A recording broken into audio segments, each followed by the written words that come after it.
Hi guys, welcome back to another quick Photoshop tutorial. My name is Manny, and in today's post I'm going to show you guys a quick technique or a few techniques how I add a little bit of texture to my background. As you guys can see over here, I don't have any texture yet, and I want to take another image, move it into here and just put it onto my background. So how are we going to do that? Okay, first of all, I'm on my original layer again, and as you guys can see, I've just got this normal guy standing here, and I don't have any background at the moment. I just have a brown background, but I want to add a texture. So first of all, I'm going to go to my bridge, and I went outside and just shot some random textures that I found, say some little bit of the street, a little bit of a fence, and so on, a little bit more.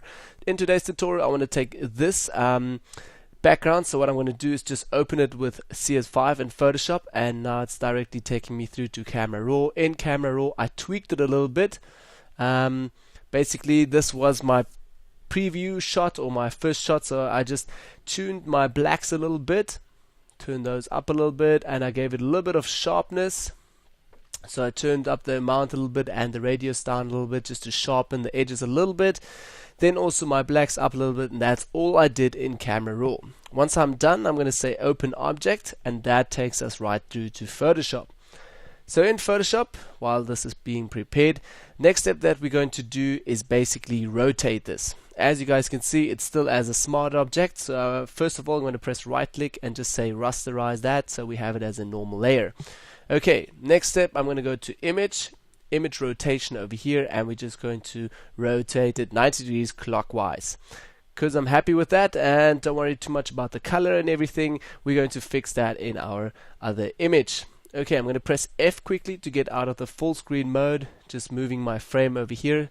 So now you can see this is our image that we're going to work on, and this is our texture. So first step that I'm going to do is again select my window here with the texture, going to select my layer over here on the right hand side, hold it and also hold shift and move it over here to this side. So now I'm just going to drop it, and directly via holding shift it clips to the edges, and it's nicely centered as well like the rest. Okay, I'm just going to minimize this and also going to press F again, so we have our new image here nice and big. Okay, so as you guys can see here, we've got our texture. I'm just going to rename that quickly to texture, and then we have our original shot. So as you guys know me, I'm most probably just going to duplicate this, and that I'm doing now. Duplicate that, press right click, rasterize that layer, and we're going to write there person.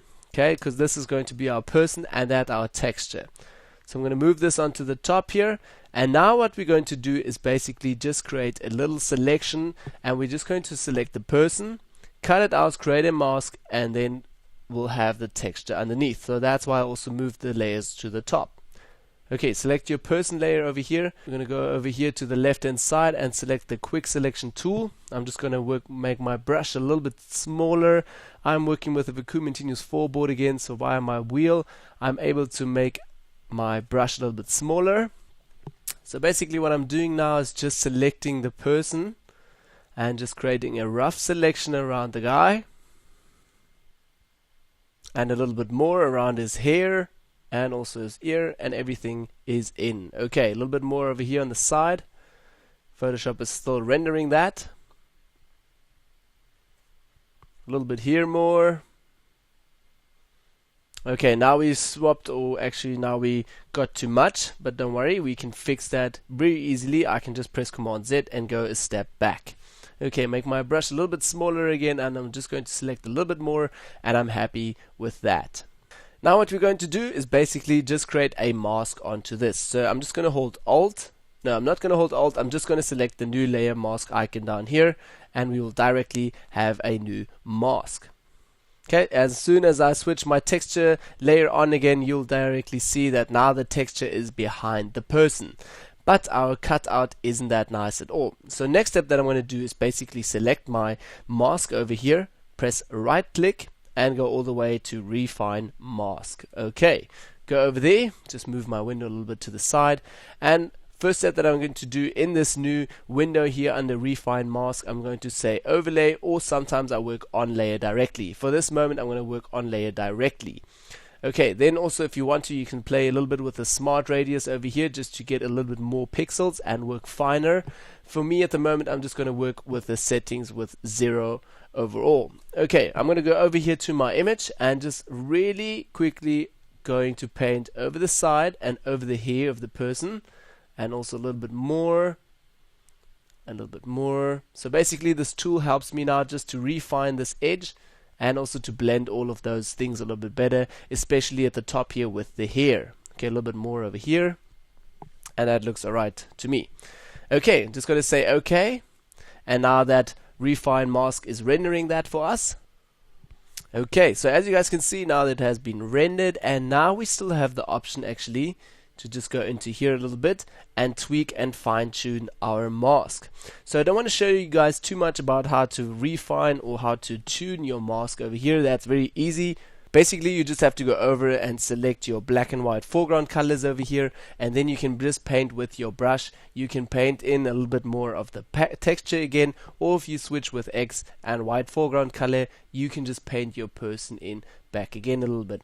So I would sit here and just paint in a little bit of the person's edge a little bit again, and just fix everything that the refine tool didn't fix for me that properly, which also doesn't take me too long. It's most probably just a small little step that we have to do along the lines here. Okay, and a little bit more on the hair, and I'm just going to fix that a bit more over here. I think I showed this technique in a few tutorials before, so if you haven't seen that, please fall back in the tutorials and just have a look. Okay, a little bit more over here.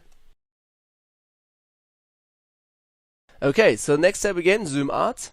And now we have our person in front of the texture. But for me, that texture doesn't really look that real, and I think I still need to work on this. So the next step I want to do to this texture layer is adding a little bit of a fill layer. So first of all, I'm going to go to layer, I'm going to go to new fill layer, solid color. In here, I'm going to say yes, use as a previous clipping mask, because I want to clip that layer to the texture layer. So activate this box here and say OK. So first of all, we're just going to get a rough color over here. I'm just going to sample a rough color over here, say OK, and now we just have the color. That's weird, but I wanted to just have the color, not the full layer under normal mode. So yes, I need to change my blending options in here. So from normal, I'm going to change it all the way to color. So in here, we just have color now. And now what I'm going to do is actually blend this layer off and double click, and also blend my texture layer off. Double click onto here on my solid color picker, and I'm going to pick this brown color from my actual background over here. Say OK that, and I'm going to turn on the texture, and I'm going to turn on my new color fill layer. And as you guys can see already, that brown texture from the background already applied as a new color onto our texture. So now I don't want to overtake that to 100 opacity. I'm going to change that later again a little bit. Next step that I'm going to do to this is most probably add a little bit of levels to it. Also go back to adjustments here, we're going to select levels, and now we actually forgot a little step.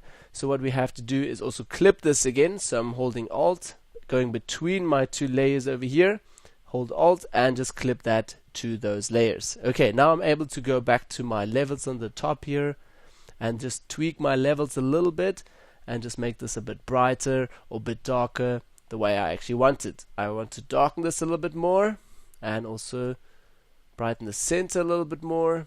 Okay. Next step that I'm basically going to do is go again back to adjustments here, and we're going to just desaturate that a little bit. So hold Alt this time, so we're clipping it to the rest of our layers, and just hold that and select over here, say yes, use as previous clipping mask, OK. And now I'm just going to take the saturation out a little bit, not too much. Okay, and that is our final step that we actually did for just clipping that a little bit. Okay, go out here again. Next step that we're going to do is just select all of these layers that we just had now with holding shift, selecting all of that texture as well. Press Command G and put it together in a new group and call that texture. Okay, save it on that, and now we're going to do our final step where we're just going to take our opacity down a little bit, so that our foreground pops a little bit more again, and that our texture layer just fades in a little bit into the background. Okay, so as you guys can see, that is our person here at the top. If you want to, you can also create a group for that and just write that person. Okay, make that a little bit smaller again so we have everything nice and sorted. Person, texture, and our original shot. So here's it again, our texture and person on top of that. So my next step would most probably be then just to creating a little bit of a light and a vignette around this image and just suiting the light a little bit so that the background also fits a little bit better with your foreground. Alright, so I hope you guys learned something from this quick tutorial. My name is Manny. Thank you guys for watching and see you all next week in another tutorial. Bye bye.